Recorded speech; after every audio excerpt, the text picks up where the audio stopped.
Tudo da Canção Nova em um só lugar. Canção Nova Play.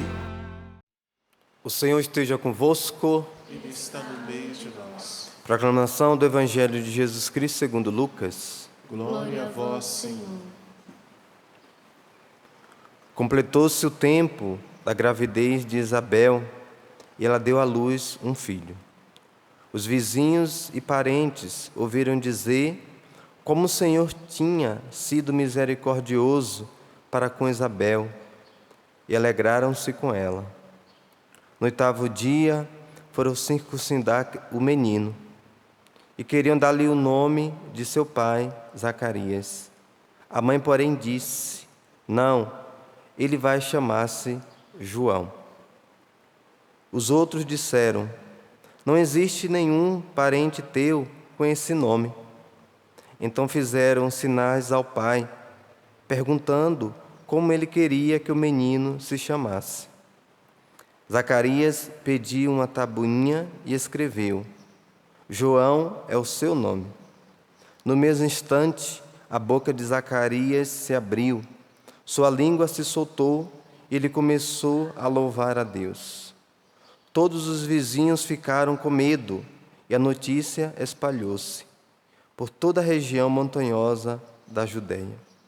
E todos que ouviam a notícia ficavam pensando: o que virá a ser este menino? De fato, a mão do Senhor estava com ele. Palavra da salvação. Glória a vós, Senhor.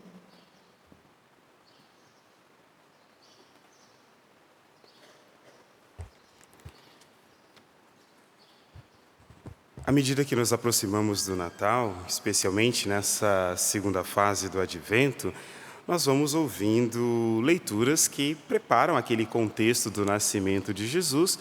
E os últimos dias, como nós estamos, a dedicação especial é sobre a figura de João Batista, que já foi preparado, já foi anunciado ali, Maria já fez a visita a Isabel, e hoje nós ouvimos exatamente o texto que fala do seu nascimento. E como o nascimento de um menino, que é o caso aqui de João Batista, não significa muita coisa para quem está presente, para quem está vendo nascer, porque todo mundo nasce como criança. E a importância de João Batista não está simplesmente no seu nascimento, mas naquilo que ele vai fazer durante a sua vida. E por isso, a profecia de Malaquias, que ouvimos hoje como primeira leitura, já vai dando aquele sentido em relação à missão que João Batista possui. João Batista vai ser, lembrado depois pelo próprio Jesus, aquele que é o Elias, que prepara então esse dia do Senhor aqui. Como é dito de maneira muito clara, aquele que vem antes e que vai preparar o caminho, tendo sempre em vista essa importância de entender primeiro o que é preparar o caminho e depois o que é o dia do Senhor que ele estava se prontificando exatamente a realizar. Aqui a preparação que se pensava no tempo da profecia de Malaquias, tinha algumas expectativas um pouco diferentes daquilo que João Batista vai fazer. E é por isso que muitos vão ter dificuldade, inclusive no tempo de Jesus, de perceber que João Batista era esse que estava preparando. Porque se imaginava que viria alguém, ou o próprio Elias, ou alguém com o ímpeto ali de Elias, que desafiava reis, que fazia aquelas coisas fantásticas do jeito que fez, a vida de Elias retratada ali no 2º livro de Reis, de maneira tão intensa, e no final das contas não veio alguém assim. Essa preparação do caminho que se imaginava que pudesse ser com o povo todo ali, botando para baixo os inimigos de Deus, como Elias que mata os 400 profetas de Baal, essas coisas todas, não era assim que Deus realmente queria fazer. E João Batista vem preparando o caminho, mas de outro jeito, vem preparando, na verdade, os corações, essa verdadeira estrada, que é aquela que o Salmo de hoje, inclusive, faz questão de recordar, que é a que interessa para Deus, que era o coração das pessoas, para poder, então, acolher de verdade aquilo que era o projeto de Deus, e não o resto das coisas. Então, muita gente não percebeu, porque esperava alguém que fosse ser gigante assim, e João Batista é grande, é um gigante mesmo, mas de outro jeito. A preparação realmente do caminho era no coração das pessoas. era pela palavra, era por chegar ali e por fazer aquilo que era a oração que inclusive rezavam todos os dias lá do ouve Israel, o Senhor teu Deus é o único Senhor, de fazer com que as pessoas voltassem-se para Deus para escutar de verdade a sua palavra e não outra coisa. Mas essa leitura que já nos prepara assim fala inclusive do dia do Senhor. E esse dia do Senhor aqui, também esperado no tempo de Malaquias, não é o jeito que vai acontecer aqui no Novo Testamento, com Jesus, aqui nesse tempo que João Batista está preparando o caminho. Porque ali eles esperavam um dia que Deus viria para se vingar dos inimigos do povo. Tipo, os inimigos do povo ali eram inimigos de Deus. Então Deus viria e botaria todo mundo no chão e acabou. Então viria fazer justiça com braço forte, venceu tudo e acabou. E no fundo, a intenção de Deus era outra. Não estava preocupado com isso. A ideia que tinham, ela não batia com aquilo que era a promessa de Deus. Esse dia do Senhor, como aqui passa a ser recordado, fica sendo então duas datas importantes, né? A primeira é essa, de verdade, do dia em que que o Verbo se encarna no meio de nós, que Jesus nasce no nosso meio para nos salvar, para nos dar de verdade a graça da salvação, e que vai ser, claro, com toda a sua vida e depois culminando com a sua paixão, morte e ressurreição. E depois o dia do Senhor passa a ser o dia do seu retorno, o dia em que a obra da salvação será plena, será completa, como lembra inclusive a oração eucarística para as crianças, né? No seu reino ninguém mais vai chorar, ninguém mais vai sofrer, ninguém mais vai ficar triste, numa linguagem simples assim, mas para dizer como que de verdade será o reino dos céus. Então não é que Deus vem se vingar, Ele vem exatamente como se pensava ali, Ele vem exatamente por causa do seu povo, mas vem para salvar o seu povo desse jeito, e não para a gente assistir um espetáculo ali, simplesmente dele vencendo as coisas. Mas é claro que o dia do Senhor não se resume a essas duas datas. A partir desse momento, quando Jesus diz para os seus discípulos: eis que estarei convosco todos os dias, até a consumação dos tempos, ou até o fim dos tempos, está dizendo que o dia do Senhor é todo dia, na verdade. Porque todos os dias o Senhor quer se encontrar conosco e vem para se encontrar conosco. E, de certa forma, vem de diversas maneiras, né? Mas vem ao nosso coração desse jeito. Por isso, nós passamos a chamar, a partir desse momento, de dia, né? E depois passou para ano, né? Que era dia da graça de nosso Senhor, e passou a ser ano da graça de nosso Senhor, para dizer que todos os dias passaram a ser dia do Senhor. Porque todos os dias, de algum jeito diferente, Ele se mostra. E quase sempre, a expectativa, quando ela está baseada em algo, como era o caso do povo em relação à profecia de Malaquias, ela acontece, mas muita gente não enxerga, muita gente termina por não ver. Mas é interessante que vejam, tudo aquilo que é vontade de Deus exige sempre um certo tempo, como Ele mesmo faz aqui, de preparação para as coisas, né? Veja o que acontece mesmo com João Batista, depois de anunciado.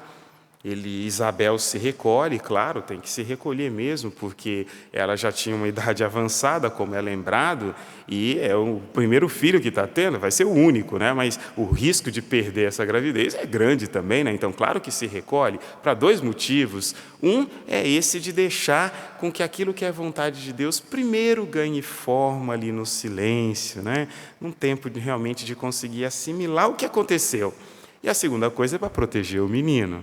Só que chega um momento que ele nasce e que esse silêncio se rompe, como nós ouvimos nesse evangelho de hoje. E aqui tem até algumas coisas interessantes, né? João Batista nasce, aí é dito que ouviram dizer que Deus foi misericordioso com eles, né? Deus misericordioso é o nome João, né? Misericórdia ali realmente a misericórdia de Deus, que é colocado desse jeito. Ouviram dizer que Deus foi misericordioso, e foi mesmo. E aí, quando chegam para falar com Zacarias está sem poder falar, e escrevem para ele para mostrar, né? Acho que pensaram que não ouvia também, né? Mas escrevem para mostrar para ele numa tabuinha aquilo que é como é que vai ser o nome, porque acham que não pode se chamar João, tem que se chamar Zacarias, tem que ser continuação daquilo que já existe. Mas não era para continuar. Deus estava fazendo coisas novas e quase ninguém estava vendo. Zacarias faz questão de dizer: o nome vai ser João. Mas não é porque Zacarias está sendo o cara decidido, né? Porque ele já tinha dado uma vacilada ali na frente do anjo, é por isso que estava, inclusive, sem poder falar. Mas ali acaba optando, acaba decidindo por aquilo que realmente já tinha sido prenunciado para ele. O menino deveria se chamar João, quase que dizendo, né? Deixa a vontade de Deus seguir, deixa seguir. Vamos ver como é que vai ser, vamos ver como que Deus realmente vai realizar. Mas ninguém tinha ideia de que no nascimento de uma criança, como é o caso de João Batista, que estava sendo consolidado algo tão importante. E é por isso que quase tudo aquilo que é de Deus, Ele manifesta para a gente desse jeito. Primeiro, de uma forma muito discreta. Quase sempre, as inspirações elas chegam e elas ficam guardadas no coração, e como uma gestação. E que precisa primeiro ser trabalhada, ser regado ali com muita oração, com a presença de Deus, é claro, né? Para depois, então, como uma mudinha que vai crescendo, para depois, então, poder de verdade aparecer, mas já aparecer com força suficiente para resistir aos tempos difíceis, como vai ser o caso aqui de João Batista. Por isso é muito interessante essas duas dimensões, né? Uma que é aquela própria do que nós falamos, do que nós expomos, da sinceridade, da transparência de vida, mas é sempre importante essa dimensão da intimidade também, como nós vemos no caso aqui de João Batista, do seu próprio nascimento, é Isabel primeiro que faz, mas depois João vai ser do mesmo jeito. Vai passar a sua infância quase que assimilando aquilo que Deus realmente desejava dele, e quando chegar o seu momento, ele que é filho de um sacerdote, filho de Zacarias, quando chegar a idade que ele deveria começar a exercer o sacerdócio no templo, ele vai ser um profeta para anunciar que aquilo que está acontecendo no templo está passando, porque o Filho de Deus já está no nosso meio, o Cordeiro já está no nosso meio. E isso vai ser muito bonito da parte de João Batista, mas mostra para a gente que tem algumas coisas importantíssimas da nossa vida que a gente precisa dar oportunidade a Deus também de fazer as coisas amadurecerem no coração da gente, para depois elas poderem ser proclamadas, depois elas poderem ser apresentadas, porque quando Deus chama certas coisas à intimidade, é importante que seja assim. Isso não vale só com Deus, vale nas nossas casas, vale na nossa família também. Tem coisa que a gente tem que saber que tem que ficar ali, né? Que é ali que vai ser resolvido, como a gente fala, não, isso é uma questão de família, né? Isso é uma questão de casal, isso é uma questão assim, e que nesse ambiente realmente adequado para aquilo que realmente foi dado por Deus, a gente possa de verdade trabalhar essas coisas, para que ganhem forma primeiro. Porque normalmente, né, como tem um provérbio mineiro que diz que quem fala demais dá bom dia a cavalo, né? Uma expressão para dizer que às vezes se apresenta precoce demais alguma ideia. E o que acontece? Vem o problema. E nós vamos ver isso nesse tempo pascal, quando aqueles 3 reis magos ali vão primeiro visitar Herodes antes de chegar em Jesus, e a notícia que levaram para Herodes vai gerar o quê? A perseguição dos inocentes. Era cedo ainda para uma notícia dessa chegar ali, era muito cedo, mas chegou. E é por isso que algumas coisas precisam ser tratadas desse jeito. E o Natal é tempo disso.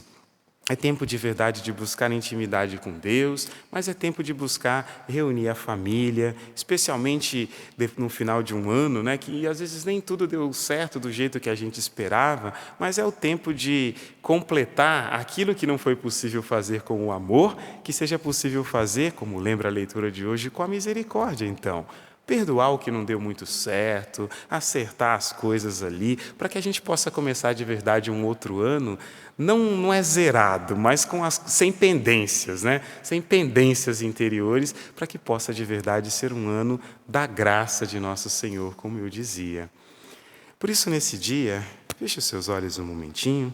Nesse dia nós queremos pedir, Senhor, que nos conceda a graça de termos de verdade o nosso coração também tocado por Ti, como tantas pessoas que hoje ouvimos nesta leitura. Preparai o nosso coração, Senhor, para nos encontrarmos contigo neste dia, dando-nos a graça da atenção e da abertura, para que qualquer inspiração, Senhor, qualquer vontade Tua que seja diferente, que se apresente diante de nós, nos encontre em estado de atenção.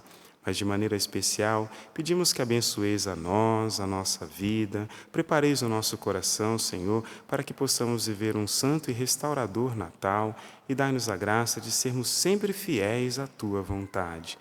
Derrama a vossa graça sobre nós, fortalece-nos interiormente e dai-nos, Senhor, poder cada vez mais sermos como João Batista.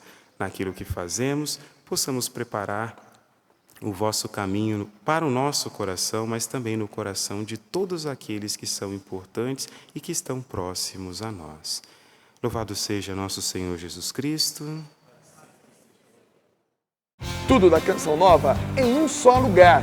Canção Nova Play.